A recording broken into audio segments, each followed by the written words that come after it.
আজকে আমি এমন একটি সূরার তাফসীর পেশ করব। আমাদের জীবনে অনেকের দুঃখ কষ্টের কোনো শেষ নাই, আবার অনেকের জীবনে অভিযোগের কোনো শেষ নাই। যার জীবনে অনেক দুঃখ, অনেক কষ্ট, অনেক বেদনা, আজকের এই ওয়াজটা যে শুনবে, এই তাফসীর যে শুনবে, তার জীবনের দুঃখ কষ্ট নিমিষেই হালকা হয়ে যাবে। সুবহানাল্লাহ পড়লেন না?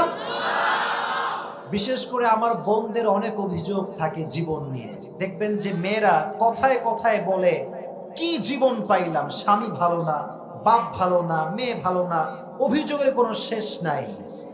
বাট মাথায় রাখবেন, মুমিন বান্দা অভিযোগ করে না। মুমিন সব সময় বলে, ভাই তুমি কেমন আছো? ও কোনো কথা ছাড়া বলে, আলহামদুলিল্লাহ আমি ভালো আছি। ঠিক কেন বলেন যুবকেরা? লাইন শাকারতুম লাযীদান্নাকুম ওয়া লাইন কাফারতুম ইন্না আযাবি লাশাদীদ। কথা হবে না? প্লিজ প্লিজ আমাকে তাফসীর করতে দেন।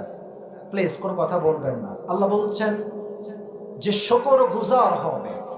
If you are grateful, I will increase your ni'mah. If you are ungrateful, then my punishment is the hard punishment in this world and the next. আল্লাহ বলছে, যে বান্দা বলে যে আল্লাহ আমি ভালো আছি, আল্লাহ আমাকে ভালো রেখেছে, তার একটা বাক্যের জন্য আল্লাহ তাকে আরো বেশি নিয়ামত দান করেন। আর যে বলে আমি ভালো নাই, আমার শরীর ভালো না, এই না সেই না, খালি অভিযোগ, আল্লাহ বলে তোর জন্য আমার পাকড়াও অপেক্ষা করছে, শাস্তি অপেক্ষা করছে। তাহলে আমি একটু ট্রায়াল দেই। কেউ যদি আপনাকে বলে যে হাউ আর ইউ ম্যান, কেমন আছেন আপনি, আপনি কি আগে অভিযোগ করবেন না আগেই পড়বেন আলহামদুলিল্লাহ? ওকে, একটু ট্রাই করি। কেমন আছেন আপনারা সবাই? আজ থেকে অভিযোগ বাদ দেন। সবসময় ভাববেন যে কি আছে। Don't think about whatever you don't have. You have to think about whatever you have. যা আছে তা নিয়ে ভাবেন, যা নাই তা নিয়ে ভাববেন না। দেখবেন আপনার জীবনটা অচিরেই সুখময় হয়ে যাবে। সুবহানাল্লাহ পড়েন। টাঙ্গাইল কিন্তু ঢাকা থেকে বেশি একটা দূরে নয়। অ্যাভারেজ 2 ঘন্টা লাগতে পারে টাঙ্গাইল থেকে ঢাকা। ঢাকার গুলশানের নাম শুনছেন আপনারা সবাই? উত্তরার নাম শুনছেন সবাই? অনেকে শুনেছেন, অনেকে গেছেন।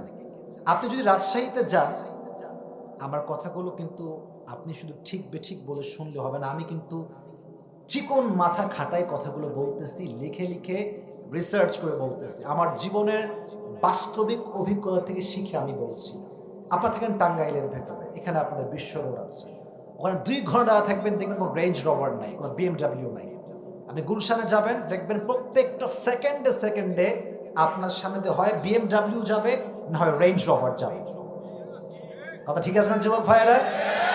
এটা আমি এই প্রশ্ন গুলশানে গিয়েছিলাম, জাস্ট এটা ওয়াজে বলছি এই জন্য, এখানে শিক্ষার বিষয় আছে।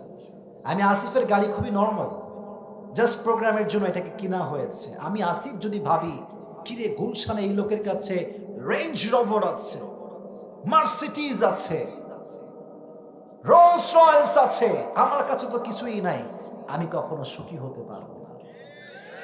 আমি যদি টাঙ্গাইলের রেলওয়ে স্টেশনে যাই আর দেখি ছোট্ট একটা বাচ্চা, দুধের বাচ্চা, ঠান্ডায় কনকনে শীতে কাঁপছে, চাদর নাই, বালিশ নাই, খেতা নাই, মা এমন অবস্থায় বসে আছে, সন্তানকে যে দুধ পান করাবে, বুকের দুধ, যেহেতু 3 বেলা খানা পায় না, বুকের দুধটাও শুকায় গেছে, ওরে দেখলে আমার মন চাইবে যে আমি পৃথিবীর সবচেয়ে সুখী মানুষ। উনজুরু ইলা মান হুয়া আসফালা মিনকুম ওয়া লা তানজুরু ইলা মান হুয়া আ'লা মিনকুম। Don't look at those who are higher than you. যারা তোমার চাইতে উঁচু লেভেল বিলং করে, আরো ভালো আছে, এদের দিকে তাকায়ও না। যারা তোমার চাইতে খারাপ আছে, নিচু পজিশনে আছে, তাদের দিকে তাকাও, তোমার এই দিলটা খুশ দ্বারা ভরপুর হয়ে যাবে। সুবহানাল্লাহ পড়ো। তো আজকে যে সূরা তাফসীর করব, সূরাটা কোরআনের ভেতরে সবচেয়ে মোটিভেশনাল সূরা। আর আমি অগ্রিম একটা অ্যানাউন্সমেন্ট দিচ্ছি, ঘোষণা বলতে পারেন। আমার আজকের এই ওয়াজের কথাগুলো যে শেষে গিয়ে বলতে পারবে, আমি আসিফের পক্ষ থেকে আজকে রানাগাছার মাটিতে তাকে আমি পুরস্কৃত করব। এখন কে পুরস্কার নিতে রাজি আছেন একটু মাথায় চিন্তা করে নেন। যদি মনোযোগ দিয়ে শোনেন আপনি কিন্তু বলতে পারবেন। মনোযোগ আছে সবার ইনশাআল্লাহ? তাকবীর দেন, লিল্লাহি তাকবীর।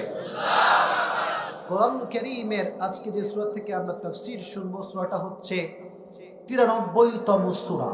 কত number? This is the basic knowledge of this surah. 93 number সূরা। এই সূরার আয়াত সংখ্যা হচ্ছে 11টা আয়াত সংখ্যা। প্রত্যেক সূরার মাঝে দুটি পার্ট আছে, একটা হচ্ছে মাক্কি আর একটা হচ্ছে মাদানী। এই সূরাটা হচ্ছে মাক্কি সূরা, 30 পারার শেষের দিকে এটি অবস্থিত, 17 নাম্বার পৃষ্ঠায় এটি অবস্থিত।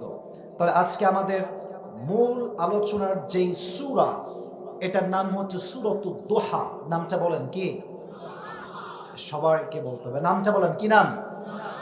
দুহা। কোরআনের সবচেয়ে মোটিভেশনাল সূরা হচ্ছে দুইটা, এক সূরাতুদ দুহা আর এক হচ্ছে সূরাতু আলাম নাশরাহ। এই আয়াতগুলোতে আল্লাহ এমন কিছু মেসেজ দিয়েছে, যে বান্দা বুঝবে, মানবে, তার জীবনে অশান্তি বলতে আর কিছু থাকবে না। সুবহানাল্লাহ পড়ে। তো এই সূরাটার কিছু প্রেক্ষাপট আছে, শানে নুজুল আছে। এই সূরার বৈশিষ্ট্য কি জানেন? এই সূরা পড়ার সঙ্গে সঙ্গে মাথার যেই চাপ, মাঝে মাঝে আমরা ঘুমের ওষুধ খাই চাপ সামলাইতে। অনেক লোক আছে যারা চাপ কমাইতে মদ খায়, গাঁজাও খায়। আস্তে ঠিক বলেন কেন? আপনার জোরে বলতে হবে তো ভাইরা, ঠিক আছে কিনা? যে মদ পান করে, যে নেশা করে, তার ডিপ্রেশন কখনো হালকা হয় না, তার ডিপ্রেশন আরো বেশি লেভেলে বেড়ে যায়। আর যে কোরআন পড়ে বিপদের সময়, কষ্টের সময় তার দুঃখ কষ্ট হালকা করে দেয়, একজন আওয়াজ দিয়ে বলেন তো তিনি কে? এই সূরার সেন্ট্রাল থিম বা সাবজেক্ট ম্যাটার হচ্ছে you cannot be upset as a Muslim. This is the main message of this surah. Never lose hope and never be frustrated. হতাশ হওয়া যাবে না, নিরাশ হওয়া যাবে না। আল্লাহ বলছে তোমার গুনাহ কত করেছো তুমি, ইন্নাল্লাহা ইয়াগফিরু যুনুবা জামিআ। যখন তুমি দুটো হাত তুলে আল্লাহর কাছে তওবা করবা, তোমার এই চোখের পানি নাকের ডগায় আসার আগেই আমি আল্লাহ তোমার জীবনের সমস্ত গুনাহ খাতা মাফ করে দেব। টেনশনের কোনো কারণ নাই। মুসলমান তো একটা কথা বলবে, যার রব আছে তার টেনশনের কোনো কারণ নাই, ঠিক কিনা বলেন? প্রত্যেকটা সূরার একটা শানে নুজুল আছে। কেন নাজিল হয়েছে, কোন প্রেক্ষাপটে নাজিল হয়েছে, আমরা তাফসীরে ঢুকে যাচ্ছি, খুব মনোযোগ দিয়ে শুনবেন। নবীজির কাছে প্রতিনিয়ত আল্লাহর পক্ষ থেকে ওহী নাজিল হতো। হঠাৎ করে ওহী আসা আসমান থেকে বন্ধ হয়ে গেল। একদিন যায়, 2 দিন যায়, 3 দিন যায়, 4 দিন হয়ে যায়, এভাবে 2 সপ্তাহ কেটে গেল, ওহী আর আসমান থেকে নামে না। আল্লাহর হাবিব টেনশনে পড়ে গেলেন, আল্লাহ কি আমার উপরে নারাজ হয়ে গেল নাকি, ওহী কেন আসে না? এদিকে কাফেররা তো সুযোগে আছে, নবীকে কখন গালি দেওয়া যায়, সুযোগ বুঝে বলছে, আরে মুহাম্মদ তোর রব তোরে ভুলে গেছে। নাউজুবিল্লাহ পড়লেন না? তোর রব তোরে না ভুললে ওহী বন্ধ হলো কেন?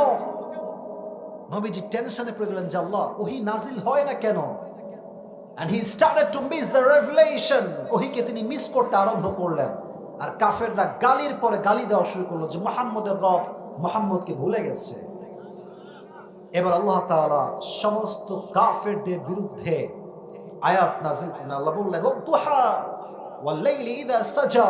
নবী হে, সূর্যের কিরণের শপথ, আলোর শপথ, আর রাতের শপথ। রাত যখন হয় নিঝুম আর নিস্তব্ধ, আল্লাহ এই রাত দ্বারা ওহীর অনাগমন বুঝালেন, আর দিন দ্বারা ওহীর আগমন বুঝালেন। আচ্ছা, টাঙ্গাইলের রানাগাছার ভাইরা সারা দিন যদি আলোই থাকে, রাত না হয়, ভাল লাগবে? একটু সুন্দর জবাব বলেন, ভাল লাগবে? আবার সব সময় অন্ধকার, কোনো আলো নাই, সূর্য নাই, ভাল লাগবে? আল্লাহ বলছেন নবী হে, ওহী যদি নাজিল হতেই থাকে, ওহীর একটা প্রেশার আছে। অলওয়েজ নাজিল হলে আপনার শরীরটা দুর্বল হয়ে যাবে। দিন শেষে রাতের ঘুম যদি মানুষের না হয়, মানুষের শান্তি লাগে না। তো আমি যে আপনার ওহী বন্ধ করেছি, এটার কারণ এটা নয় যে আমি আপনার উপরে অসন্তুষ্ট, বরং আমি বন্ধ করেছি একটা কারণ, যে আমার নবী কষ্ট পাবে, আরাম করবে না, এটা আমি আল্লাহ আরশে আজিম থেকে সহ্য করতে পারবো না। সুবহানাল্লাহ পড়ে। আপনার শান্তির জন্য, আপনার আরামের জন্য ওহীকে বন্ধ করে দিয়েছে। একজন আওয়াজ দিয়ে বলেন তিনি কে? মা ওয়াদ্দাআকা রাব্বুকা ওয়া মা ক্বালা। Your Lord has not forgotten you, ya prophet. নবী হে, আল্লাহ তো আপনাকে ভুলতে পারে না। সবাই সবাইকে ভুলতে পারে, বাট আল্লাহ কাউকে ভুলতে পারে না। আজকে সমাজ, যুব সমাজ আজকে বেশি আসছে। আজকাল তো বাংলাদেশে প্রেমের কোনো শেষ নাই, রিলেশনের কোনো শেষ নাই। আর এখানে অনেক বোনেরা আসেন, আমি জানি প্রত্যেকটা বোনকে আমি সম্মান করি। আচ্ছা, মাহফিলে এত বোরকাওয়ালি মেয়ে আসে, পার্কে যেই বোরকাওয়ালিরা প্রেম করে এরা কারা? ঠিক আছে না যুবক ভাই? আমার কথাটা, আমি কোনো বোনকে অসম্মান করছি না। আমার কথা হচ্ছে, দাড়ি রাখলেই যেমন দিনদার হওয়া যায় না, বোরকা পরলেই তেমন প্রকৃতপক্ষের দিনদার হওয়া যায় না। দিনদার হতে হলে এই যে এখানে যে জায়গাটা আছে না, এটা পরিষ্কার হতে হবে। আমি স্পষ্ট দেখেছি অনেক বোরকাওয়ালি মেয়ে প্রেম করছে ঢাকাতে। আমি দেখেছি যে ওর সঙ্গে আছে টাটকা টিকটকার, ওর দুই পাশে দুই চুল কিছুই নাই, মাঝখানে ঘোড়ার মতো সদা লম্বা লম্বা সজারুর মতো চুল। তো আমি দেখে বুঝলাম যে আজকালকার মেয়েদের রুচি এই পরিমাণ নষ্ট হয়েছে যেটা মুখ দিয়ে বলা সম্ভব নয়। ঠিক কিনা বলেছে? তো যেটা আমি বলছিলাম, এই প্রেমে দেখবেন যখন প্রেম শুরু হয়, নয়া নয়া প্রেম, আরে বাপ রে, हम तुम्हें कभी नहीं छोड़ेंगे, मर जाएंगे लेकिन नहीं छोड़ेंगे। তো এক মেয়ে তার, আপনাকে রাগটা করছেন নাকি আমার কথায়? যদি রাগ করেন তাহলে আমি জাস্ট তাফসিরি বলবো, বাস্তবে কোনো কথা বলতে পারবো না। বলা যাবে তো ইনশাআল্লাহ? একটা মেয়ে তার বয়ফ্রেন্ডকে বলছে যে, জান তোমার সঙ্গে আমার কখনো ভালোবাসার ব্রেকআপ হবে না, যদি হয় সেদিন মৃত্যু হবে। সেদিন কি হবে? মৃত্যু হবে। তো কয়েকদিন পরে গার্লফ্রেন্ড বলছে ব্রেকআপ। তো বয়ফ্রেন্ড বলছে, কি রে ব্রেকআপ কেন? তুমি তো বলছো মৃত্যু পর্যন্ত আমাদের ব্রেকআপই হবে না। বলছে, আমি বলেছিলাম মৃত্যু হলে, কার মৃত্যু এইটা বলি না, আমার নানি মরছে তোর সঙ্গে ব্রেকআপ। তার মানে আজকাল যত ভালোবাসা আছে ভেজাইলে ভালোবাসা, আজকে ভালোবাসে কালকে সরকারি টাকলাকে বিয়ে করে ফেলায়। আল্লাহ বলছেন, মা ওয়াদ্দাআকা রাব্বুকা ওয়া মা ক্বালা, আমি যারা ভালোবাসি তারা কখনো আমি ভুলতে পারি না। সুবহানাল্লাহ পড়েন। নবী হে টেনশন করবেন না, আল্লাহ আপনার সঙ্গে আছে না নাই? তো ওহীর কষ্ট কত বেশি ছিল একটু মনোযোগ দিয়ে শুনবেন। ওহী যখন আকাশ থেকে নাজিল হতো, আরশে আজিম থেকে জিবরাইলের মাধ্যমে নাজিল হতো, ওহীর ভারে নবীর গলা এবং দাড়ি সব ঘেমে যেত।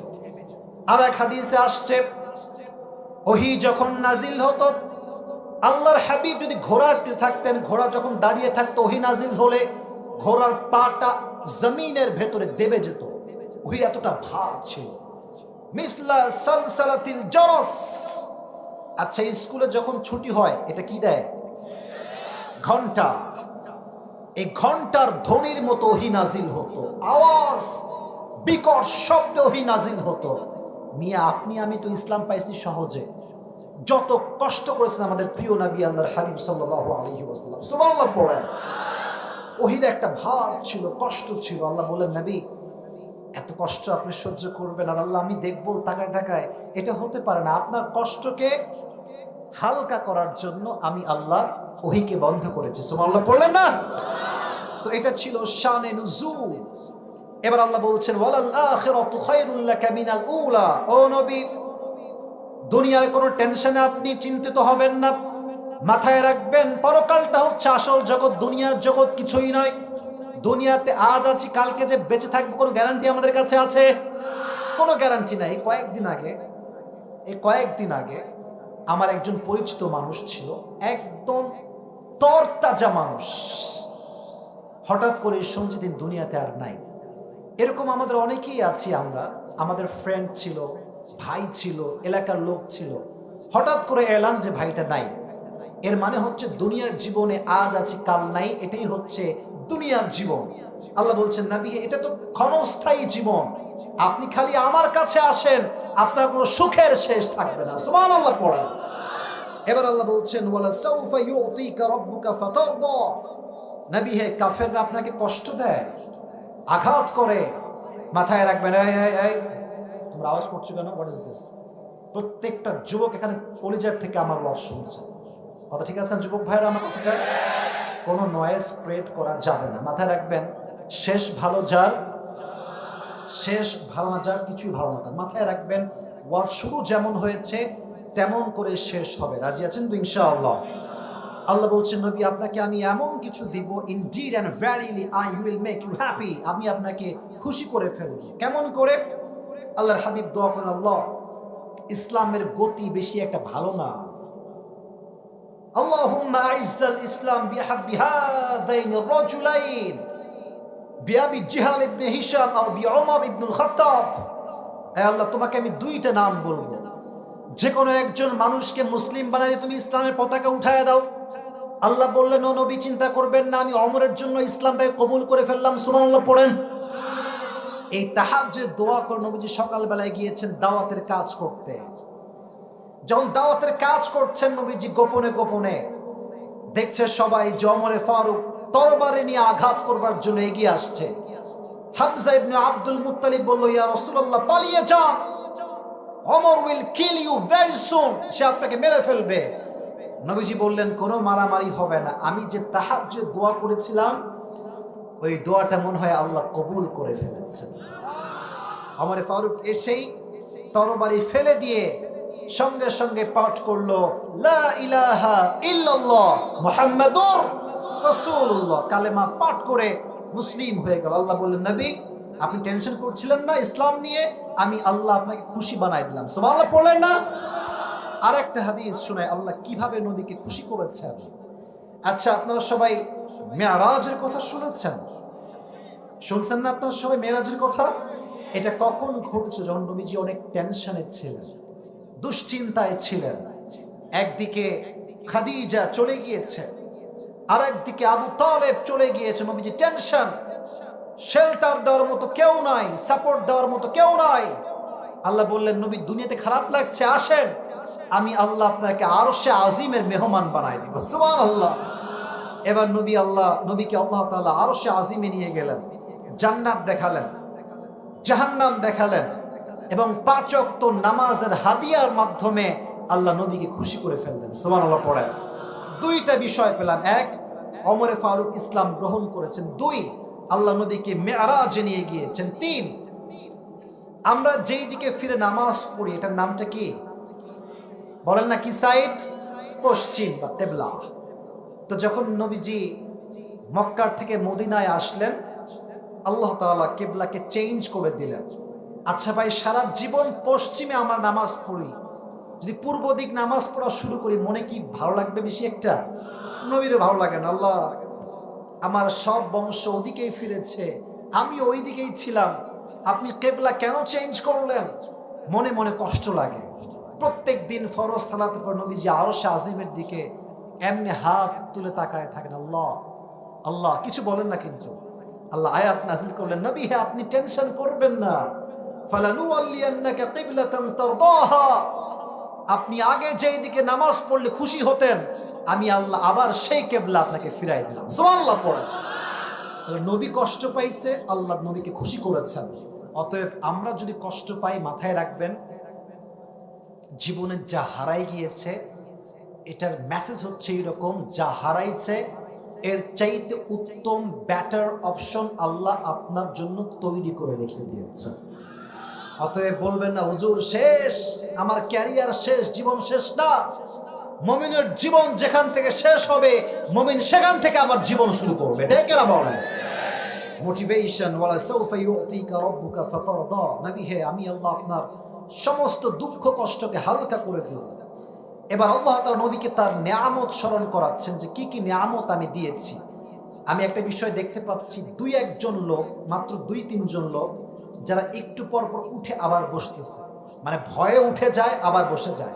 মাথায় রাখবেন একটা কথা, ওয়াজ কিন্তু বেশি রাত পর্যন্ত হবে না, বাট যেহেতু ওয়াদা করেছেন তাফসীর শেষ না করে যাবেন না, কেউ যাবেন না। রাজি আছেন তো ইনশাআল্লাহ? আমি কিন্তু ওয়াজের মাঝখানে আছি, আমাকে একটু সাপোর্ট দেন। নবীজি বলছেন, আলাম ইয়াজিদকা ইয়াতীমান ফাআওয়া, নবী আমি কি আপনাকে ইয়াতীম পাই নাই? আপনি তো ইয়াতীম ছিলেন, ইয়াতীম থেকে আপনাকে এত বড় নবী হিসেবে কবুল করেছে একজন। আওয়াজ দিয়ে বলেন তো তিনি কে? নবী যখন ছোট্ট শিশু ছিলেন, মাত্র 6 ইয়ার্স, 6 বছর বয়স, আম্মা জানকে নিয়ে নবী যাচ্ছেন দূরের পথে মদিনার দিকে। হঠাৎ করে আম্মা জান ঘোড়ার পিঠ থেকে নেমে গিয়েছে, উটের পিঠ থেকে নেমে গিয়েছে। বলছে, মুহাম্মদ আমার পেটে প্রচন্ড ব্যথা, তোমরা আমাকে একটু ধরো। সেই দিন নবীর সঙ্গে একজন দাসী ছিল, উম্মে আইমান। সে নবীজির আম্মাজানকে এইভাবে ধরেছে, এইভাবে দেখেন, এই যে এদিকে, এই যে পেছন সাইডটা এমনে পড়ে গিয়েছে, উম্মে আইমান এমনে দুই হাত দিয়ে ধরেছে তার পিঠের সাইডটা। নবীজি দৌড় দিয়ে এসে বলছে, আম্মাজান কি হয়েছে আপনার, আপনি ঠিক আছেন? আপনার কি হয়েছে আম্মাজান? বলছে, ইয়া মুহাম্মদ, প্রত্যেকটা মানুষের জীবন একদিন শেষ ঘটবে। আজকে আমার জীবনের শেষ মুহূর্তে আমি চলে আসছি, বাট এটা আমার বিশ্বাস আছে, আমি যে সন্তান আমার পেট দিয়ে জন্ম দিয়েছি, আমার সন্তান সাধারণ কোনো মানুষ নয়, তুমি মুহাম্মদ গোটা বিশ্বকে আলোকিত করতে পারবে। সুবহানাল্লাহ পড়েন। এই কথা বলেই নবীর আম্মাজান চোখ বন্ধ করলেন, জায়গা ইন্তেকাল, শেষ। নবী তো মাত্র 6 বছর বয়সের মাত্র বাচ্চা, যুবক হতে পারে নাই। মায়ের মৃত্যুতে নবীজি শোকে দিশাহারা হয়ে গেলেন, কাঁদতে শুরু করলেন, আম্মাজান আপনি কোথায় গেলেন? উম্মে আইমান তাকে টেনে হিচড়ে পাহাড় থেকে নামিয়ে নিয়ে আসছে। যারা ওমরায় গিয়েছেন দেখবেন, আবাওয়া, এখানে নবীজির মায়ের কবর দেওয়া হয়েছে, চতুর্পাশে পাথর আর পাথর। আমি গিয়ে ভাবলাম, কি রে, এখানে চতুর্পাশে পাথর, নবীর আম্মাকে কবর দিল কেমনে, আর নবী গেল কেমনে? হাদিসে আসছে 57 বছর পরে, 63 বছরের বয়সে যখন নবীজি মায়ের কবরের পাশ দিয়ে যাচ্ছেন, বলছেন, হে সাহাবা একরাম, যাও তোমরা যে যার জায়গায় ফিরে যাও, আজ আমি আমার মায়ের সঙ্গে কথা না বলে বাসায় যাব। জোরে সোরে সুবহানাল্লাহ আপনারা পড়লেন না সবাই ভাইরা? আজকে মায়ের সঙ্গে আমি কথা বলেই যাব। নবীজি এদিকে তাকান, আমার বডিতে মাঝে মাঝে দেখবেন বাচ্চারা এই যে দুই হাঁটু আছে না, দুই হাঁটু তুলে এমনে করে দেখবেন মাঝে মাঝে কান্দে, এটা হচ্ছে মায়া কান্না। বাচ্চারা দুই হাঁটু তুলে এমনে কান্দে। তো নবীজি কবরের পাশে বসেছেন, বিশ্বনবী সাইয়্যিদুল কাউনাইন সাইয়্যিদুল মুরসালিন কবরের পাশে একজন বাচ্চার মতো বসে আছে, দুই হাঁটু তুলে এমনে দুই চোখ থেকে কাঁদতেছে ফুপিয়ে ফুপিয়ে, আর বলছে, আম্মাজান আপনি তো জানতেন যে দুনিয়াতে আপনি ছাড়া আমার কেউ ছিল না, আপনি আমাকে রেখে কোথায় চলে গেলেন? আপনি কোথায় গেলেন আমাকে রেখে? আম্মাজান দুনিয়া বড় স্বার্থপর, প্রকৃতপক্ষে ভালো শুধুমাত্র মাই বাসতে পারে, দুনিয়ার কোনো মানুষ মায়ের মতো কাউকে ভালোবাসতে পারে না, ঠিক কিনা? আপনি আমাকে রেখে কোথায় গেলেন আম্মাজান? নবীজি ফুপিয়ে ফুপিয়ে কাঁদছেন। সাহাবায়ে কেরামের হাদিস থেকে এই কথা আসছে। তো আল্লাহ বললেন, আলাম ইয়াজিদকা ইয়াতীমান ফাআওয়া, নবী আপনি তো ইয়াতীম ছিলেন, আপনাকে বড় করেছে, আশ্রয় দিয়েছে একজন, তিনি কে? এবার আল্লাহ বলছেন, ওয়াজাদাকা দাল্লান ফাহাদা, ও নবী আপনি পথ ভুলে গিয়েছেন, আপনাকে সঠিক পথের দিশা দিয়েছে একজন, তিনি কে? এবার আসেন একটা সুন্দর আয়াত, সুন্দর মোটিভেশন, এটা বুঝতে হলে আমাকে জবাব দিতে হবে। আল্লাহ বলছেন, ওয়াজাদাকা আইলান ফাআগনা, নবী আপনি একজন গরিব মানুষ ছিলেন, আপনাকে ধনী বানিয়েছে কে? এবার আসেন প্রশ্ন করি, টেস্ট করি যে আপনাদের মনোযোগ কতটুকু আছে এবং আপনার কতটুকু নলেজ ইসলামের রাখেন। তাকবীর দেন, লিল্লাহি তাকবীর। মুরব্বী আব্বা জানরা, যুবক ভাইরা ডানে বামে যারা আছেন, listen to me with full concentration, মনোযোগ দিয়ে শুনবেন। বলেন তো, নবীজির the first wife, যিনি প্রথম ওয়াইফ ছিলেন, তিনি কি কুমারী ছিলেন না ডিভোর্সড ছিলেন? বলেন তো, সেই নারীর নাম ছিল কি? রাদিয়াল্লাহু তাআলা আনহা। ওনার প্রায় স্বামী মারা গিয়েছে, সন্তান যা ছিল ওনার কাছেই ছিল, স্বামী সব মারা গিয়েছে। আল্লাহ বলছেন, নবী আমি আপনাকে ধনী থেকে গরিব, গরিব থেকে ধনী কেমন করে বানিয়েছি জানেন? আপনাকে এমন একটা বউ দিয়েছি, যেই বউটা আরব বিশ্বের সবচাইতে ধনী ঘরের নারী। সুবহানাল্লাহ পড়লেন না? এখন আপনাদেরকে আমি এটা তাফসীরের অংশ হিসেবে পেশ করতে চাই, নবীর সঙ্গে খাদিজার বিয়ে কেমন করে হয়েছিল, এটা শোনার ধৈর্য সবার আছে তো ইনশাআল্লাহ? একজন মেয়ের যখন স্বামী মারা যায়, মেয়েটা বোঝে স্বামীর কত দাম। আজকে অনেক মেয়ের আছে স্বামী খোঁটা দেয় যে তোর কপাল ভালো, তুই আমার মতো একটা বউ পাইছিস রে। কথা বলেন, কথা বলেন, তোর কপাল ভালো, তুই তো কাইল্লা রে, আমি তো ফর্সা। আছে, এটা আমি আমার ফেসবুকে একটা ওই পেজ আছে দেখবেন, আবরারুল হক আসিফ নামে, ওখানে অনেক মাশাআল্লাহ যুবকরা আছে, অনেক বোনেরা আছে, প্রায় মেয়েদের মেসেজ যারা বিবাহিতা যে হুজুর আমার স্বামী ভালো না, আর স্বামীর মেসেজ বউ ভালো না, খোঁটা মারে। আর যুবকদেরকে বলবো, যুবকের একটা কথা শোনো, জীবনে এত টাকা কামাই করতে হবে হালাল ভাবে যেন তোমার বউকে দেখিয়ে ভ্লগ করে টাকা ইনকাম করতে না হয় আজকাল, ঠিক আছে? আজকাল বউ একটা পণ্য হয়ে গিয়েছে, বলতে আমি খুব দুঃখ পাচ্ছি, এটা পণ্য হয়ে গিয়েছে। বউয়ের রূপ দেখাবে, চুল দেখাবে, ঘাট দেখাবে, আরো অনেক কিছু দেখায় ভ্লগাররা টাকা ইনকাম করে। আর আমরা আবাল বাঙালি আছি, আমরা আবার বলি যে আমিও বিয়ের পরে এরকম ভ্লগ করব। আছে না নাই বলেন না কেন, কথা বলেন না কেন? মাথায় রাখবেন, যে তার বউকে দেখিয়ে টাকা ইনকাম করে সে দায়ুসের সন্তান, ঠিক কিনা বলো যুবকেরা? সে দায়ুস, সে কখনো ভালো মুসলমান হতে পারে না। আমাদের কথা হচ্ছে ভাই, I am really sorry to say that, but এটা সত্য কথা। যে পুরুষ তার বউকে মানুষের সামনে দেখায় বেড়ায় যে দেখো আমার বউ কত সুন্দর, সে বীর পুরুষ নয়, সে কাপুরুষের সন্তান। বীর পুরুষের সন্তানের কথা হবে আমি আমার বউকে একা দেখবো, আর কেউ দেখতে পারবে না, ঠিক কিনা বলো যুবক ভাই? তো যখন খাদিজার স্বামী মারা গেল, উনি নিয়ত করলেন যে তাকাররারা খাদিজা আন্নাহা লান তাতাযাওয়াজা মাররাতান উখরা। খাদিজা বললেন যা হওয়ার হয়ে গিয়েছে, এটাই শেষ। I will never ever get married again. আমি জীবনে আর বিয়ে করব না। আল্লাহ বলছেন খাদিজা তুমি বিয়ে করবা না মানে তোমাকে এমন এক যুবকের সন্ধান দিব তুমি বিয়ে না করে কোথাও যাইতেই পারবে না। সুবহানাল্লাহ পড়ে। একদিন খাদিজা রাদিয়াল্লাহু তাআলা আনহা ঘুমিয়ে আছেন, খুব মনোযোগ দিয়ে হাদিসটা শুনবেন আমার কলিজার টুকরা যুবক ভাইয়ের আম্মা জানরা। রাতের অন্ধকারে ঘুমিয়ে আছে, হঠাৎ করে স্বপ্ন দেখছে রাতটা নির্মূল হয়ে গিয়েছে, চতুর্পাশে কোথাও কোনো আলো নেই, অন্ধকার। হঠাৎ করে খাদিজার চোখ পড়েছে আকাশের দিকে, দেখছে একটা সুন্দর চাঁদ আকাশে আছে। তাকানোর সঙ্গে সঙ্গে চাঁদটা খাদিজার দিকে দৌড় দিয়ে চলে আসছে। চাঁদ যখন আকাশ থেকে একটু জমিনের দিকে নেমেছে, চাঁদের আলোতে ওই অমাবস্যার রাতের অন্ধকারের মতো রাত চাঁদের আলোতে পুরো আলোকিত হয়ে গিয়েছে। ডান পাশে সুবহানাল্লাহ আওয়াজ খুবই কম, জোরে সোরে সুবহানাল্লাহ আপনারা পড়লেন না ভাইরা আমার? অন্ধকার রাত আলো হয়ে গিয়ে চাঁদের মাধ্যমে, এটা দেখে তার ঘুম ভেঙে গিয়েছে যে আমি কি দেখলাম এইটা। তার চাচা ছিলেন একজন স্বপ্নের ব্যাখ্যাবিদ। ঘুম থেকে উঠেই দেরি না করে তাৎক্ষণিক চাচার কাছে গিয়েছে, চাচা জান আমি এরকম স্বপ্নে দেখেছি চাঁদ আকাশ ভেঙে আমার দিকে ছুটে আসছে, আর চাঁদের আলোতে পুরো রাতটা জ্যোৎস্নার মতো আলোকিত হয়ে গিয়েছে। তো চাচা, what is the explanation of this dream? মা তা'বিরু হাযাল হুলম? এই স্বপ্নের ব্যাখ্যাটা কি? চাচা তাওরাত খুললেন, ইনজিল খুললেন, সব পড়ে উনি বুঝতে পারলেন যে ভাতিজি শোনো, এই স্বপ্নের ব্যাখ্যা হচ্ছে শেষ নবী যিনি হবে তাকে আল্লাহ তাআলা তোমার স্বামী হিসেবে কবুল করেছে। উনি তো খুশিতে বাগবাগু, আরে সব স্বামী চলে গিয়েছে, এবার একটা স্বামী মনে হয় আমার কপালে জুটবেই জুটবে। বাট অবাক করা বিষয় হচ্ছে নবীর সঙ্গে তার কোনোদিন দেখা হয় নাই, কোনোদিন মিট হয়নি যে তিনি দেখতে আসলে কেমন হবেন।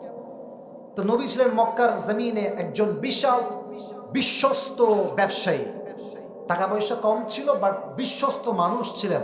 কাফেররা, ইহুদিরা নবীর সঙ্গে ব্যবসার ডিল করত।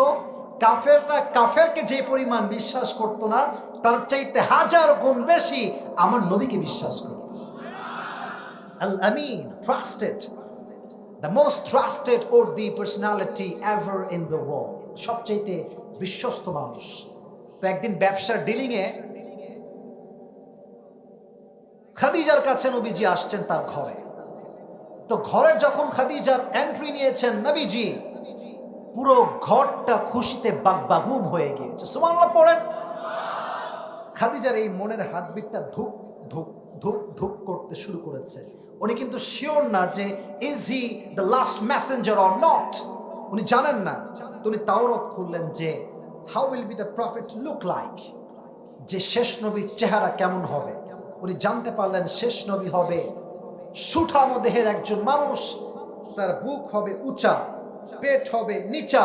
কানা রাবআতাম মিনাল কওম, the prophet will be medium of size, neither tall nor short. খুব বেশি লম্বা হবে না, খুব বেশি বাটু হবে না, মিডিয়াম সাইজের মানুষ হবে। উনি আরো পড়লেন Azharul লাউন, the prophet will be bright colored. নবীর গায়ের রংটা হবে কালো নয়, আবার খুব সাদা নয়, আবার শ্যামবর্ণ নয়, নবীর গায়ের রংটা হবে লাবণ্যময় সুন্দর। আরো পড়তে শুরু করলেন আরো কি কি আছে, আরো কি কি আছে। উনি দেখলেন লেখা আছে শেষ নবীর চুল হবে পেছনের দিকে 3 সাইজে। এক, কখনো কানের লতি বরাবর, কখনো কানের মাঝ বরাবর, কখনো কাঁধ বরাবর। And the prophet was used to about long haircut and we call it babri cutting. এই পেছনে লম্বা চুল যেটা আমরা রাখি একদম গোজওয়ালা মোটা, এটাকে বলা হয় বাবরি কাটিং। নামটা কি? নবীর চুল হবে বড়। আর এই যে আপনারা টাঙ্গাইলের ভাইরা, আপনারা সবাই কাজী নজরুল ইসলামের নাম শুনেছেন? শুনছেন না আপনারা সবাই? ওনার ফেসবুকে ছবি দেখবেন যে ওনার চুলের এই মাঝখানে একটা সিতি আছে। নবীজির কানা ইউফাররিকু বাইনা শা'রি, নবীর এই চুলের মাঝখানে সিতি ছিল। যখন তিনি নামাজ পড়তে যেতেন আতর নিয়ে এই 2 চুলের মাঝখানে সিতিতে আতর দিতেন। যেখানে তিনি সেজদা দিতেন ওই সেজদার জায়গাটা খুশবুতে আমোদ হয়ে যেত। সুবহানাল্লাহ পড়ে উনি বুঝে ফেললেন সব পড়ে যে yes, he is the last Messenger, he is the most handsome personality that I have ever seen before. এরকম সুদর্শন পুরুষ তো আমি জীবনেও দেখি নাই, এটাই শেষ নবী হবে। উনি সামনে আসলেন, ব্যবসার ডিলিং হল। বাট ভাইরে ভাই, কাউরে পছন্দ হইলে বলা যে এত মুশকিল, এটা বলার কোনো ভাষা নাই। কাউরে পছন্দ হইলে যদি বলা খুব সহজ হতো, আজকের মাহফিলের 90% যুবকরা বিবাহিতরা আসতো। ঠিক কিনা বলে?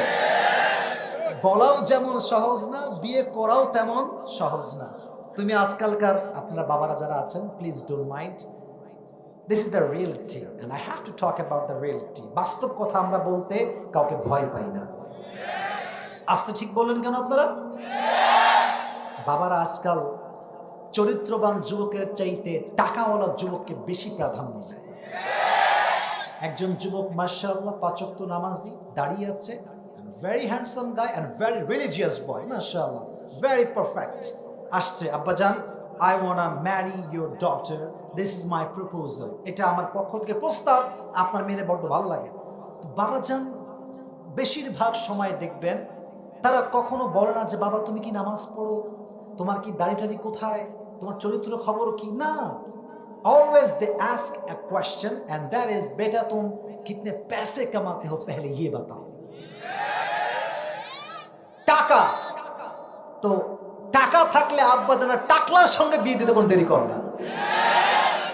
সেদিন নাটোরের মাহফিলে আমার নাটোরের মাহফিলে আমি বললাম, একজন যুবক ওই মেয়ের বাপ যে টাকলার সঙ্গে বিয়ে দিয়েছে বলছে, আব্বা জান ये आपने क्या कर दिया, किसके साथ शादी दे दिया, इसके सर पे तो बाल नहीं है, এর মাথায় তো চুল নাই, আব্বা জান আপনি কি করলেন এটা? তো বাবা বলছে একটা অসাধারণ জবাব আর কি, বুঝাই कैसी बात कर रहे हो, सर पे बाल नहीं है तो क्या हुआ, जेब में माल तो है ना। মাথায় চুল না থাকলে কি হবে, পকেটে টাকা থাকলে বাপরা রাজি হয়ে যায়। ঠিক কিনা বলো? তবে সবাই একরকম না, সব বাবাকে এক পাল্লায় মাপা যাবে না। বাট আমি এতটুকু বলবো, যদি আব্বা জানরা টাকার চাইতে চরিত্রকে বেশি প্রাধান্য দেয়, দেশের ভেতরে জেনার সংখ্যা কমে যাবে, বিয়ের সংখ্যা বেড়ে যাবে। তো এখন খাদিজা প্রস্তাব দিবে কেমনে, খুব টেনশনে পড়ে গেছে। এখন মাথায় রাখবেন, যদি কাউকে পছন্দ হয় আগে নিজে যাবেন না, কাউরে ভায়া হিসেবে পাঠাবেন। চাচি হতে পারে, মা হতে পারে, বাপ হতে পারে। তুমি আগ বাড়ায় গেলে মায়ের খাওয়ার সম্ভাবনা একটু বেশিই আছে। তো খাদিজা ভাবলেন যে না, আমি প্রস্তাব দিলে বিষয়টা জমবে না। তোমার একজন দাসী ছিল, তার নাম ছিল নাফিসা। নাম কি? আপনার কথা বলার নাম ছিল কি? নাফিসা। বলো নাফিসা, শোনো, আমার একটা প্রস্তাব আছে এই যুবকের জন্য, তুমি একটু আমার পক্ষ থেকে প্রস্তাবটা দিয়ে দাও। নাফিসা যদিও বা একটু বয়স্ক মহিলা, বাট ভেতরে একটা লজ্জা মেয়ে হিসেবে আছে না নাই? নবীর কাছে আসছে, তখন তুমি নবুয়ত পান নাই, এসে বলছে আসসালামু আলাইকুম। উনি বলছেন ওয়ালাইকুম আসসালাম। কি খবর নাফিসা, আপনি কেন এসেছেন? বলছে লজ্জা পাচ্ছে যে কেন আসছে তো সরাসরি বলা যায় না। তো বলছে এমনি কথা বলার জন্য আসলে ব্যবসার খাতিরে আর কি, চালাকি করে আর কি। তো বলছে আচ্ছা একটা প্রশ্ন করব, ইফ ইউ ডোন্ট মাইন্ড, করা যাবে? বলছে অবশ্যই করেন, কোনো সমস্যা নেই। তো বলছে আচ্ছা আপনি তো মাশাআল্লাহ তাগড়া যুবক, ইয়াং মানুষ, যুবক ছেলে, আপনার বয়স 25 ইয়ার্স ওল্ড, 25 বছরের যুবক, আপনি আপনি বিয়ে করেন না কেন? তো নবীজি লজ্জা পাইছে, বলছে যে দেখেন বিয়ে তো করতে চাই, but I have lacking of money, টাকা পয়সা নাই। সত্য কথা, এটা হাদিস থেকে বলছি। বলছেন আমার কাছে টাকা পয়সা কম, জব নাই, চাকরি নাই, তাই বিয়ে করার সাহসটা আসলে পাচ্ছি না। তো নাফিসা সুযোগ বুঝে কোপ মারছে, বলছে আচ্ছা এই সমস্যা, it's not a big deal. আমার কাছে এমন একজন মেয়ের সন্ধান আছে যাকে বিয়ে করলে আপনাকে টাকাও দেওয়া লাগবে না, বাড়িও দেওয়া লাগবে না, খাওয়াও দেওয়া লাগবে না, ড্রেসও দেওয়া লাগবে না, বরং তাকে বিয়ে করলে আপনার কোনো কিছুর অভাব হবে না। সুবহানাল্লাহ, জোরে সোরে পড়লেন না আপনারা সবাই? এবার নবীজি বলছেন মান হিয়াল মারআ, সেই মেয়েটাকে, ওয়া মা ইসমুহা, সেই মেয়েটার নাম কি আমাকে বলেন।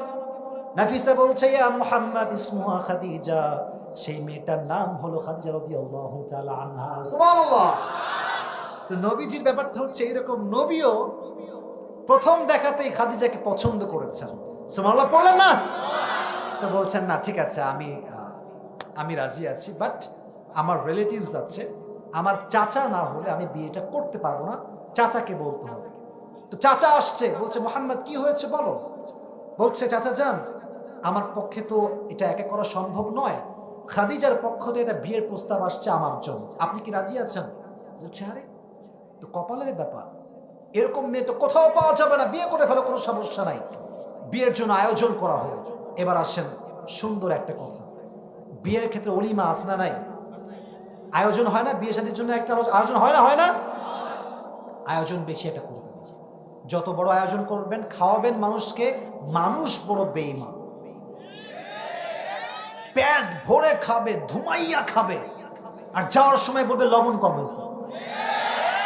বেশি আয়োজন করবেন না, নিজের বিয়ে নিজে খাবেন ভাই, আমি শিখাই দিচ্ছি। নিজের বিয়ে নিজে খাবেন, এনজয় করবেন। 14 গোষ্ঠীকে দাওয়াত দিয়ে খোঁড়া খাওয়ার দরকার আপনার নাই, ঠিক না বলা? তো ছোট্ট একটা আয়োজন হয়েছে।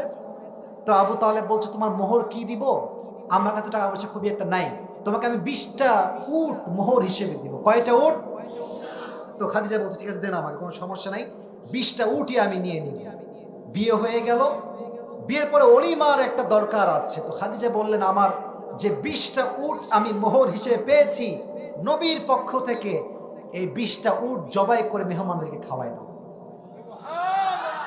What a broad minded personality man, কি বড় মনের মানুষ ছিলেন তিনি। এখন যখন বিয়ে হয়ে গিয়েছে, এবার আসেন আয়াতের মূল কথা, এটা হচ্ছে আয়াতের মেইন মেসেজ। বিয়ের পরে মক্কার ভেতরে কানা ঘষা শুরু। আরে মুহাম্মদের মতো একজন ছোট্ট যুবক, যার টাকা পয়সা কিচ্ছু নাই, তাই খাচ্ছে কেন বিয়ে করলো, এটা নিয়ে একটা বড় ঝামেলা শুরু হয়ে গেল। সবাই বলল আজ থেকে আমরা খাদিজাকে সামাজিকভাবে বয়কট করলাম, তার সঙ্গে আমাদের আর কোনো কথাই নাই। এবার খাদিজা সবাইকে ডাকলেন, মদিনার মক্কার সব ধনী ব্যক্তিদেরকে ডাকলেন। আচ্ছা ভাই কি সমস্যা আপনাদের? আপনার স্বামী, আমার স্বামীর কি সমস্যা আপনাদের? বলছে তুমি হচ্ছে ধনী, তোমার স্বামী হচ্ছে গরিব, এটাই মেইন ফ্যাক্ট, মেইন প্রবলেম। এবার আসেন আল্লাহ বলছেন ওয়াজাদাকা ইলান ফাগনা। খাদিজা বলছেন ও গরিব তাই সমস্যা? আজ আমি খাদিজা ঘোষণা করলাম সবার সামনে, আমার যে সম্পত্তি আছে আজ থেকে আমার সমস্ত সম্পত্তির মালিক আমি আমার স্বামীকে বানাই দিলাম। ওয়াজাদাকা ইলান ফাগনা। নবী আপনি গরিব ছিলেন, এমন একজন মেয়েকে আপনার জীবন সঙ্গিনী বানিয়ে দিয়েছি যে তার সমস্ত সম্পদ ইসলামের জন্য আপনার সামনে কোরবান করে দিয়েছে। সুবহানাল্লাহ পড়া।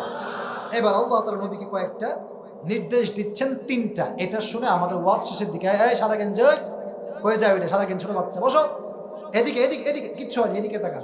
বলেন কয়টা নির্দেশ? শুনি নাই তো ভাই, জোরে বলেন না কয়টা? 1, ফাআম্মাল ইয়াতীমা ফালা তাকহার, ইয়াতীমদের সঙ্গে খারাপ ব্যবহার করবেন না। কিছু মানুষ দেখবেন ইয়াতিমের সম্পদকে লুণ্ঠন করে খায়। আবার অনেক মানুষ আছে যদি জানে যে ছেলের বাপ নাই, তার সঙ্গে জুলুম শুরু করে দেয়। ঠিক কিনা বলেন যুবকেরা? আর যার বাপ হারিয়ে যায় সে বোঝে যে পৃথিবীতে বাবার মতো ভালো আমাকে কেউ বাসতে পারে না। ঠিক কিনা বল? এখন বাবা আছে, খুব রাগ ওঠে, তাই না? যে বাবা, আমার আব্বার কথা আমি বলি, আমার আব্বা নিজে একজন স্কলার, আলেম, একটা মাদ্রাসার principal, and he is also খাতিব, বড় একজন খাতিব একটা বড় মসজিদের। তো আমাকে দেখলেই শুরু হবে নসিহত, আব্বা এইটা করবা, ওইটা করবা না, এইটা করবা, ওইটা করবা না। তো আমি কখনো বিরক্ত বোধ করি না, কারণ আমি জানি আজ যদি বিরক্ত হয়ে যাই, একদিন এই বটবৃক্ষ থাকবে না, সেদিন আমি বাপকে খুঁজেও হারিকেন দিতে পারবো না। ঠিক আছে যুবক ভাইরা? আজ আছে মূল্য দাও, থাকতে মূল্য দাও। মানুষ হারিয়ে গিয়ে মূল্য দিলে কোনো লাভ হয় না। ঠিক কিনা বলো যুবক? ফাম্মাল ইয়াতীমা ফালা তাকহার, ইয়াতীমের সঙ্গে আপনি খারাপ ব্যবহার করবেন না। ওয়া আম্মাস সাইলা ফালা তানহার, কেউ আপনার কাছে চাইলে, সাহায্য চাইলে তাকে ফিরিয়ে দিবেন না, তাকে নো বলবেন না। ঢাকায় যখন আমরা যাই, জ্যামে গাড়ি আটকানোর সঙ্গে সঙ্গে গরিবদের সিরিয়াল লেগে যায়, খালি এসে গাড়িতে নক করে, দেন স্যার কিছু দেন। যদি আমি এসি গাড়িতে বসে এই কথা ভাবি, যা রে এত বিরক্ত করে, এই নাই সেই নাই, হবে না, যাও। আল্লাহ বলছে, শোন, তোরে আমি যেমন নামাইছি উঠাইছি, যেমন তোরে আজকে উঠায় রাখছি, তোরে এক মুহূর্তে আমি আল্লাহ নামাইতেও পারি। ঠিক কিনা? ওয়াতুইজ্জু মান তাশা ওয়া তুদিল্লু মান তাশা বিয়াদিকাল খায়র, সম্মান দেওয়ার মালিকও আল্লাহ তাআলা, লাঞ্ছিত করবার মালিকও আল্লাহ তাআলা। অতএব কাউকে ফিরিয়ে দিবেন না। মনে করেন কোনো গরিব আসছে আপনার কাছে মাত্র 10 টাকা আছে, আপনি 2 টাকা দান করেন। 500 টাকা আছে, আপনি 10 টাকা দান করেন, বাট দেন, কম হোক বেশি হোক দেওয়ার চেষ্টা করবেন। রাজি আছেন তো ইনশাআল্লাহ? সর্বশেষ আল্লাহ তাআলা বলছেন, ওয়া আম্মা বিনিআমাতি রাব্বিকা ফাহাদ্দিস, নবী হে, আমি আল্লাহ তাআলা যে নিয়ামত আপনাকে দিয়েছি, মানুষের সামনে সেই নিয়ামতগুলো বর্ণনা করবেন। মনে করেন আপনার যোগ্যতা আছে, এই যোগ্যতা আপনি প্রমাণ দিবেন। আপনাকে আল্লাহ অনেক সম্পদ দিয়েছে, এই নিয়ামত বর্ণনা করবেন। যা আল্লাহ নিয়ামত আছে যত বেশি শুকরিয়া তান বলবেন, আল্লাহ বলছে আমি আল্লাহ আরো ডবল তোকে বাড়াই দিব। সুবহানাল্লাহ। তাহলে এবার যুবক ভাইরা মনোযোগে চলে আসো। আমি বলেছি 12:30টার মধ্যে ওয়াজ শেষ করব, আমি আপনাদের বিরক্ত করব না। বাট এখন যে শ্রোতা এখানে বসে আছে, এরা হচ্ছে আসল শ্রোতা, আসল অডিয়েন্স। টাঙ্গাইলের রানাগাছের ভাইরা, যত বড় বক্তাই ওয়াজ মাহফিলে আসুক না কেন, সবাই কিন্তু বক্তার ওয়াজ শুনতে আসে না। অনেক লোক যারা পেছনে থাকে, এরা বক্তার শুধুমাত্র ফেস দেখতে আসে। এর কারণ আমি বলছি, আগে ঠিক বলবেন, আগে শোনেন। অনেক বক্তা ভাইরাল, আলোচনা ভাইরাল, অনেক নাম আছে, দাম আছে। তো তারা কি করে, আরে হুজুরকে তো সারা জীবন ফেসবুকে দেখছি, ইউটিউবে দেখছি, টিকটকে দেখছি, আচ্ছা সরাসরি দেখবো, চল, দেখা শেষ, বিদায়। আর কিছু শ্রোতা আছে যে হুজুরের ওয়াজ তো জীবনে সরাসরি শুনি নাই, তাফসীর শুনি নাই, আজকে যাব, শুনবো এবং দোয়া করে আসবো। তারাই হচ্ছে এই শ্রোতাগুলো আমার সামনে বসে আছে। ঠিক কিনা? তা আপনারা হচ্ছেন আমার আসল ভালোবাসার মানুষ। তা আপনারা এখন একটা কথা মাথায় রাখেন, আমি পুরো তাফসীরটাকে সামারি বলছি, সারাংশ। শুধু শুনবেন, কেন? যাতে করে আমি প্রশ্ন করলে উত্তর দেওয়া সহজ হয় এবং পুরস্কার নিয়ে আজকে বাসায় যাব। রাজি আছেন তো ইনশাআল্লাহ? তাকবীর দেন সবাই মিলে, লিল্লাহি তাকবীর। এবার আমাকে জবাব দিবেন, আজকে আমরা যে সূরা থেকে সংক্ষেপে তাফসীর শুনেছি, সূরাটার নাম ছিল, এই তো সবাই বলেছেন, আবার বলো নামটা কি? এটা হচ্ছে 93 নাম্বার সূরা। কত নাম্বার?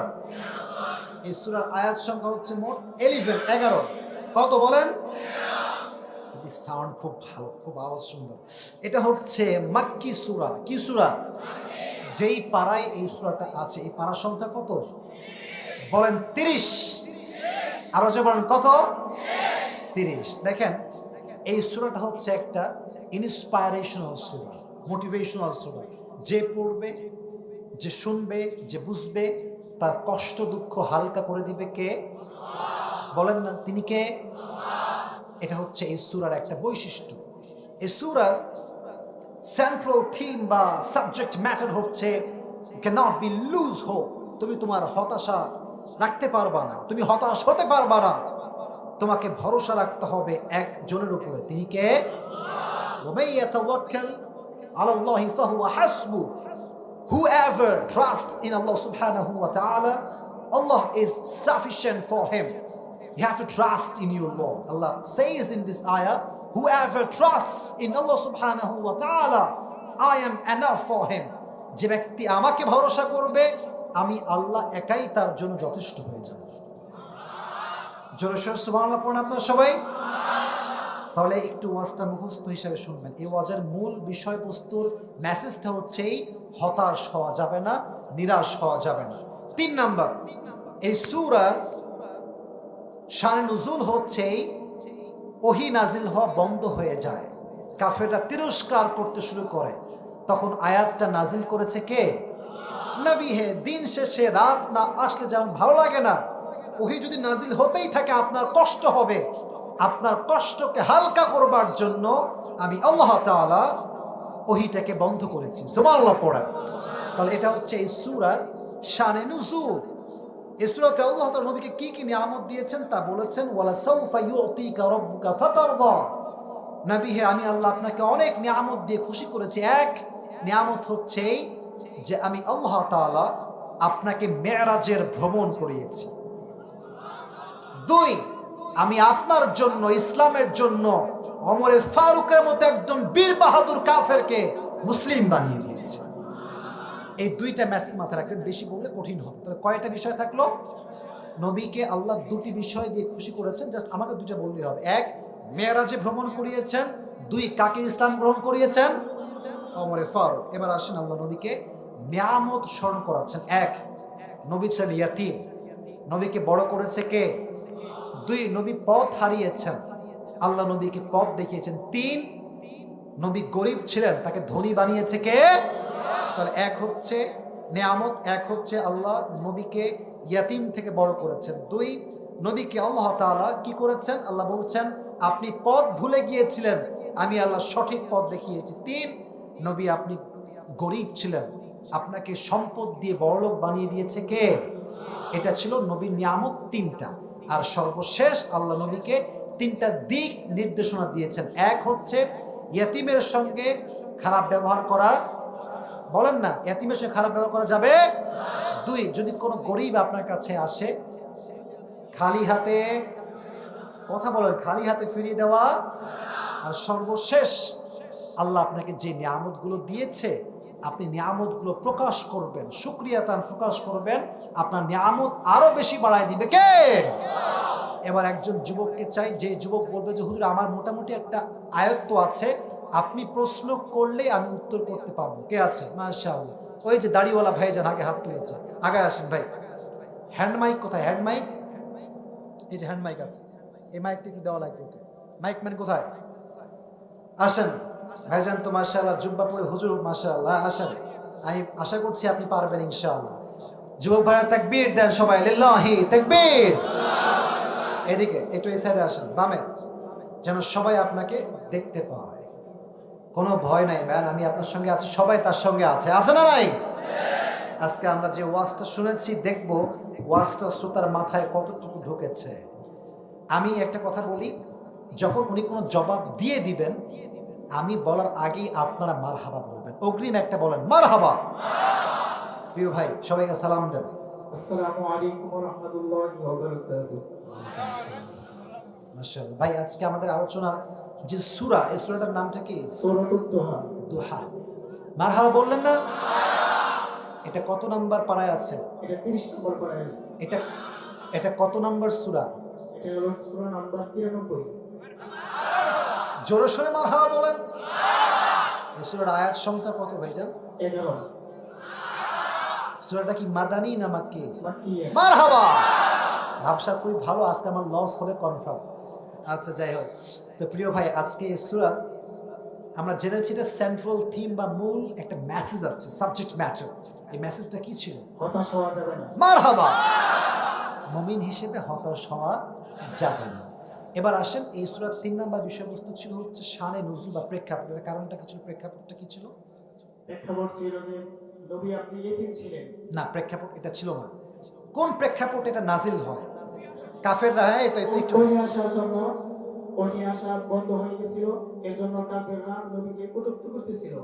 তারপর আল্লাহ তাআলা নবীকে বলেছেন যে আমি ওহিটা বন্ধ করেছি, কারণ ওহিতে আপনার কষ্ট হবে, এই কষ্ট হওয়ার কারণে আমি ওহিটা বন্ধ করেছি। ডেফিনেটলি রাইট অ্যান্সার, সে পারবে। আচ্ছা, এটা গেল ওহি, মানে এটা গেল আপনার শান নুজুল। এবার আসেন যে আল্লাহ তাআলা নবীকে যে নিয়ামতগুলো দিয়েছেন স্মরণ করেন, সেই নিয়ামতগুলো কি কি ছিল? নবী আপনি ইতিম ছিলেন, আমি আপনাকে বড় করেছি। তারপরে নবী আপনি গরিব ছিলেন, আমি আপনাকে ধনী বানিয়েছি। আর একটা খুবই সহজ, আপনি পথ, নবী আপনি পথ ভুলে গেছিলেন, আমি আপনাকে পথ দেখিয়েছি। মারহাবা। এর সাথে পারবে ভাই, সবই তো খালাস করে ফেলছে, আর কি আছে? এবার আসেন শেষে গিয়ে আল্লাহ তাআলা নবীকে 3টি ইনস্ট্রাকশন দিয়েছেন, গাইডলাইন দিয়েছেন, আদেশ দিয়েছেন। সে 3টি আদেশ কি কি ছিল ভাইজান? নবী আপনি এতিমদেরকে মহব্বত করবেন। নবী আপনার কাছে যদি কেউ কোনো কিছু চায়, আপনি তাদেরকে ফিরিয়ে দিবেন না। নবী আপনাকে আমি যে জ্ঞান দিয়েছি সেটা আপনি প্রচার করবেন। নিয়ামতগুলো মানুষকে বলবেন। মারহাবা বলেন সবাই। মাশাআল্লাহ ভাই, আপনি এই পাশ দিয়ে উঠে আসেন আমার কাছে, আসেন আসেন আসেন, আপনাকে পুরস্কার দিই। সে পুরস্কার ডিজার্ভ করে, ঠিক কেনা বলো যুবকেরা? এবং এমন দরকার ভাই যে শ্রোতা পরিপূর্ণ ওয়াজ শোনাতে পারবে। তো মাশাআল্লাহ সে পেরেছে। ভাই আমি অনেক গরিব মানুষ, টাকা পয়সা একদমই নাই বললেই চলে, তাও দেখছি আমি কি আছে পকেটে, যা আছে আসলে কি পকেটে টাকা নাই, সব গাড়িতে রেখে আসছি, যা আছে তোমাকে। তবে একটা কথা মাথায় রাখবেন, দাঁড়ান আগে সেলফি কেন, ওই দাঁড়ান দাঁড়ান দাঁড়ান দাঁড়ান, এখানে দাঁড়ান, হ্যাঁ কেউ হাসাহাসি করবেন না, মাথায় রাখবেন হাদিয়া চাহে ছোটা হো ইয়া বড়া হো, মোহাব্বত তো হামেশা মোহাব্বত হি হোতা হ্যায়, ঠিক কিনা বল? হাদিয়ার কোনো সংখ্যা হওয়া লাগে না, এটা যে আমি পাইছি পুরস্কার, এটাই আমার জন্য সবচাইতে বড় ভালো লাগার বিষয়। 100, 200, 300, ভাই কঠিন গরিব আমি আজকে, তাও যা আছে 400, আমি 500 দেওয়ার ট্রাই করতেছি। এ হচ্ছে 450, 470, 80, 90, ভাই হয়ে গেছে ভাই, মারহাবা বলেন। তো প্রিয় ভাই, তোমাকে এটা আমার পক্ষ থেকে খুচরা পুরস্কার, ধরো ধরো, কোনো সমস্যা নাই। এটা দিয়ে এমবি টেমবি ভরে উল্টাপাল্টা করা যাবে না, ঠিক আছে? এটা দিয়ে একটা দিনই বই কিনতে হবে, বই কিনে নিজের জীবনটাকে আলোকিত করতে হবে, ঠিক আছে যুবক ভাইরা? আমি ছবি তুলবো, আমি দোয়া করি, তারপরে তুলবো। আল্লাহ ভাইকে নেক হায়াত দান করুন, আমিন। বসো।